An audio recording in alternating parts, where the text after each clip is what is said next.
I am 17 female, have a child Aaliyah, she is 6 years old, with my ex Jacob, he is 33 years old. He has a new girlfriend Regina, she is 27 years old. We just finalized a court order he requested after meeting her and currently have complete 50/50 custody. Regina has always been a little too involved and believes that since she trains parents to parent, she knows everything. Every time I ask Jacob for help with Aaliyah, he comes with suggestions from Regina instead of workshopping things between the two of us. She has been overstepping for years. Jacob and I are pretty much parallel parenting now and do everything separate, including birthdays and even parent-teacher conferences. He brings Regina with him to his meetings. Regina picks Aaliyah up from school every day because I don't get off work in time, and he did not want to pay for the after-school program, since he did not need it during his time. So of course he jumps at the opportunity to involve Regina. Well, I currently am trying to find a car because I lost mine, so she ends up bringing Aaliyah to my home instead of our meeting point. When she showed up with my daughter, she was being really quiet and looked sad. When I asked her what was wrong, she wouldn't tell me, so I confronted Regina at her car, who said she took away Aaliyah's tablet and TV time because she refused to do her homework and kept her home from cheerleading practice until it was done, so she missed it. Aaliyah loves cheer, and this was just cruel to me. It's something she and Regina connect over, and she got her all into this sport just to use it as a tool to control her? To rip away when she feels like it? She's 6 years old, and that was not her place. I have told her before she was not allowed to discipline, but she said, if she is going to have Regina in her care, she will have to discipline her, and since she does not yell or hit, she doesn't understand the problem. I told her she is not a mom and should not be acting like one. She said this is why Aaliyah has behavior issues in MY care and left. I called Jacob and demanded that Aaliyah is put in the after-school program, and he refused, saying I was being ridiculous. But the parenting plan says no cruel punishments and that only the parents should lead most discipline. If he's doing what she says all the time, how is he leading? Now she is refusing to bring her to my home, and I have to Uber to the meeting point, which is costing me loads of money. Is this something I could take them back to court about? Edit to add that she keeps her for a couple hours after school until I get off. That's how she had enough time to discipline her. Yes, there is a clause about meeting partners. She's been around a few years, that's not the issue. She's just too involved in parenting and has been for a while. I feel like there are certain boundaries that should be in place and certain things only parents should handle, like discipline and PT conferences, etc. She claims she kept trying to get her to do her work, but she just refused, saying she wanted to play on her tablet instead. She should have called me or her dad when this happened. Cheerleading was Regina's idea. She was a cheerleader and pushed for Aaliyah to join. Aaliyah fell in love with it, and now I feel that Regina is using that to control Aaliyah. Do what I say or no cheer. She's 6. If she kept refusing to do her homework, she should have called me to discuss a consequence. If she's alone with Aaliyah during either parent's time, she needs to discuss with both parents what the course of action should be for discipline. She is not a teacher. She is not a professional we are paying for, therefore guidelines need to be followed. I have been with my wife for 10 years now, and she always has had this habit of making me look bad with our finances. Whenever anything regarding spending money comes up, she will always say how broke we are and she doesn't have the money to do this or buy that. The thing is, we are doing well financially. We have decent jobs, and combine our salary is roughly $125K /year. As of today, our net worth is more than $1 million, but less than 2. I had saved / invested a lot before getting married, so I gave us a good head start. I control the finances / take the lead, but we both agreed to living a very modest life. We both have our cars from college, for example, Honda and Toyota. She knows everything about our finances because at least once a month I go over it with her every time I deposit money in our investment accounts or our kids' college funds. For banking, we have an emergency fund, and I budget everything else to go straight into investments. We basically stay right at $10,000 in our bank savings account and $500 in our checking account after bills. Most of the time there is more than $500 in our checkings, but once I pay our CC each month, I then move anything extra. We always use the CC, so it's not like we only have $500 to spend. Our CC limit is $25,000. A few months ago we had dinner with her friends and they talked buying a new car. My wife said something like, "I wish I could get a new car, but I'm always broke after paying the bills. We still have our college cars." Wife does not want a new car. She will go on to talk about if she had money what she would want to buy, and it always makes me feel ashamed. This "I'm broke" story has been happening for years. When we were driving home, I asked her about. She understood we have the money, but it's how she feels because her bank account is always low. I said I can increase our budget or keep more money in our bank if she wants. Since we are doing well, I'm okay with spending more. She said no and again was happy with our finances. I explained that when she says we are broke, it makes me look bad and I feel ashamed. It's as though I can't provide for the family and / or I am bad with money. She doesn't see it that way. The same conversation has come up numerous times about us being broke. Recently, I reminded her numerous times it makes me feel and look bad in front of friends and family. I told her if she keeps saying stuff like that, I will reveal that we are doing well with money. I gave her a few reminders I'd eventually do this, but she kept going with the "I'm broke" story. At a dinner with her sister and parents, the same "I'm broke" story came up. I piped in and said, "It's weird to hear a millionaire say they are broke." My wife said, "I'm not though." And I quickly say, "We are millionaires and you know that. We go over our finances every month." Well, the "I'm broke" story stopped after that and the night went on as usual. A little later, the same thing happens with her friends and I use the same line. Now my wife is mad at me for using that line and revealing roughly how much money we have. She said it seems like I'm gloating. I say it's better than making me look like I'm running us into the ground financially. I'm pretty open to us spending money and I don't restrict her spending. She has the CC to spend money monthly. Most of the month we have far more than $500 in our checking, but I move anything above to our investments. Once I pay the CC every month, I know I won't have any big expenses then. If I do, we have the CC limit and the $10,000 emergency cash.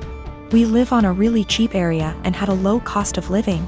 We never felt RHE need to upgrade until we wanted to start having kids.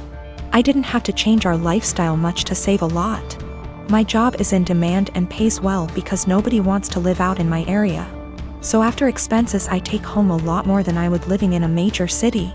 Probably 3 to 4 times more net savings annually if I had to guess. She doesn't want a new car and has told me that multiple times. She doesn't like driving and feels comfortable with her current car. She doesn't know what she wants to do when she retires. I know I'll be golfing, games, and eating edibles most days. I don't do any of this much now because we have kids and they will be my focus for a long time. I maybe golf 1 or 2 times a month AMD, that's the only times I take edibles. I'll speak more with my wife about this. I think she may not feel like it's her money since she never saved much before we got engaged. I am a 22 years old female, have an older sister, 25 years old. My sister is very sensitive about everything. When we were young, if I made the smallest comment like, "I prefer pink over blue," it would make her cry because she thought I was aiming at her by saying it. My parents would always ask me to apologize to her since she's sensitive and I'm emotionally stronger than her. My parents never controlled my sister's diet growing up, letting her have what she wants since they found it too difficult to control her. I was skinny as a stick when I was a kid. So even though my family has a long history of thyroid disease, my parents didn't think there was an issue with me. However, my sister has been overweight the majority of her life, so my parents thought she'd be the one with the thyroid issues. They took us to an endocrinologist when I was 10. I got a diagnosis for Hashimoto's thyroiditis while my sister didn't, and instead got told to exercise and watch her diet. I got hypothyroidism due to Hashimoto's, and have been on medication ever since. My sister and I moved back in with our parents due to what's happening these days. I leave my medication in a cabinet near the kitchen since I know I won't take it unless I have to actually get out of bed to do so. Apparently, I left a box before I moved out of my parents' house when I was a teen, and one of her friends saw it while they were over and asked if it was hers. My sister told them that it was, and that's why she was overweight. The box has Euthyrox written on it in big bold letters with a little picture of a thyroid gland next to it. So, yeah, pretty obvious it was meant for a thyroid condition. She's held up this farce for almost 4 years. I only figured it out when I saw her take a box of it out of my bag one day. I confront her on it, and she starts crying and telling me that she just didn't want anyone to mean to her because she's fat. She also says that it's not fair that the one with the normal weight gets the thyroid disease. I tell her to knock it off, and that she can't lie to get sympathy from people. My parents talk to me later, and they say that I was too harsh calling her a liar and she probably needs a therapist or something, and the classic, I should apologize since I'm more mature. They even tell me that they were hoping that she was the one with the thyroid issues as a child, so that they could justify her weight gain.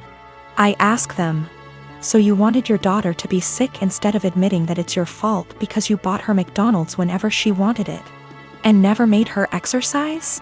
Now they're mad at me too. Boyfriend and I had been together for 6 years, work our day jobs together, and also run a side business together. He's my best friend, and despite managing to get past and through a lot together, he hasn't proposed. His family is starting to pressure us to get married, but he said he hasn't decided yet.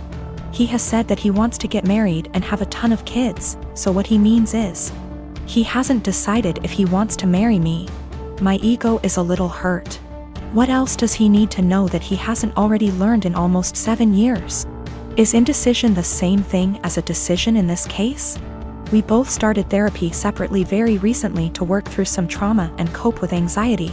I don't know if I should wait to see if he'll come to some kind of epiphany in therapy, or if I should leave and save the decision for him. I love him a lot, and for a long time I saw a future with him.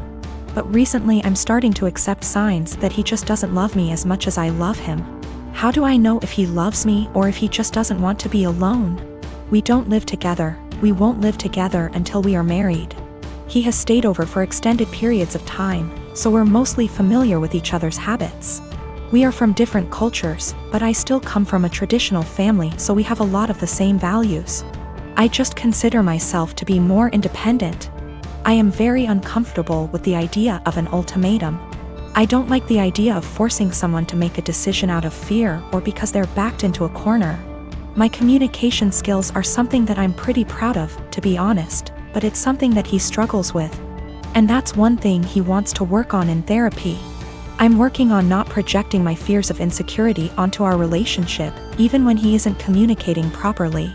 He picked me up and I told him that after the conversation with his family, I've been feeling really insecure in our relationship. And if he's unsure if he wants to marry me, I need to know what he's unsure about. I said if we want to have kids, I really can't wait forever. He says that he is sure he wants to marry me, and he might have had a plan to propose. But when I came over, his family completely blindsided him, and now it's awkward, like they've spoiled it. I told him maybe he needs to think about if what we have is what he wants. I just feel it shouldn't be this complicated. Maybe I'm just jaded and bitter at this point and nothing will make me happy. I do believe him. He wouldn't drag me along just for the fun of it. I love him, and our lives are so wrapped up, it's very hard to leave, even if I wanted to. I just wish I could read his mind. I wanted to talk to my therapist before I made any decisions. We both had appointments the following day, and in my session she asked me if I thought I was ready for marriage. I said of course. I've known I wanted to marry him since I asked him to move out with me. 2 years into the relationship and he turned me down. She responded by rephrasing the question. She said she isn't asking if I want to marry him, but rather, is the way I currently feel about myself. The way I handle my problems and my anxiety, and the way my boyfriend and I communicate. Is the way I feel in my relationship the way I want the rest of my life with this man to be? No way came out of my mouth way before I even processed it. Stressed was in my brain in big, bold, yellow letters. Right now I need to continue to work on my issues in therapy and learn what the best version of myself is like before I'm ready to commit to whatever future version of our lives together looks like. I've only been going for 2 months so far, and I've already seen a huge improvement in my ability to handle stress and my self-worth.